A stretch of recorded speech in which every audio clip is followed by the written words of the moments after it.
Sabi nila, mahirap ang buhay OFW. Pero hindi mo talaga maintindihan hanggat hindi ikaw mismo ang umaalis.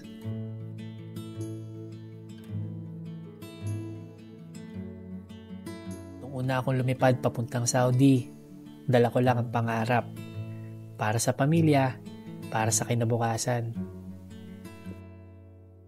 Pero sa bawat kilometro palayo, parang unti-unti ring lumalayo ang sarili ko sa mga taong mahal ko. Pagkatapos ng ilang taon, heto na, bakasyon. Habang papalapit yung aeroplano sa Pilipinas, parang bumabalik lahat. Amoy ng hangin, init ng araw, at yung mga ngiti ng mga taong matagal mong hindi nakita.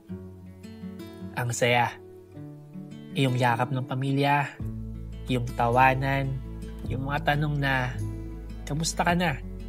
Lahat yun, parang gamot sa pagod ng ilang taon. Tapos nagkita ulit kami ng mga kaibigan ko. Walang nagbago.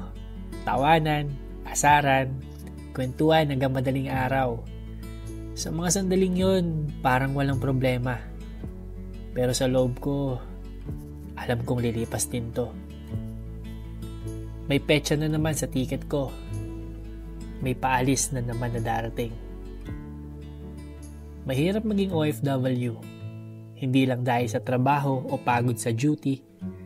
Mahirap kasi sa bawat halakhak, may takot na baka hindi mo na ulit maranasan yun agad. Sa bawat yakap, may halong lungkot kasi alam mong iiwan mo na naman sila. Pero alam mo, kumpara sa kanila, sulit. Lahat ng puyat, pawis at luha nagiging gasolina para magpatuloy. Kaya sa bawat OFW na kagaya ko, kapit lang. Darating din yung araw na hindi na natin kailangan lumayo para mabigyan sila ng magandang buhay. Sa ngayon, sulitin ko muna tong bakasyon kasi bukas, baka nasa eroplano na naman ako, bitbit ng pangarap at pagmamahal ng mga iniwan pansamantala.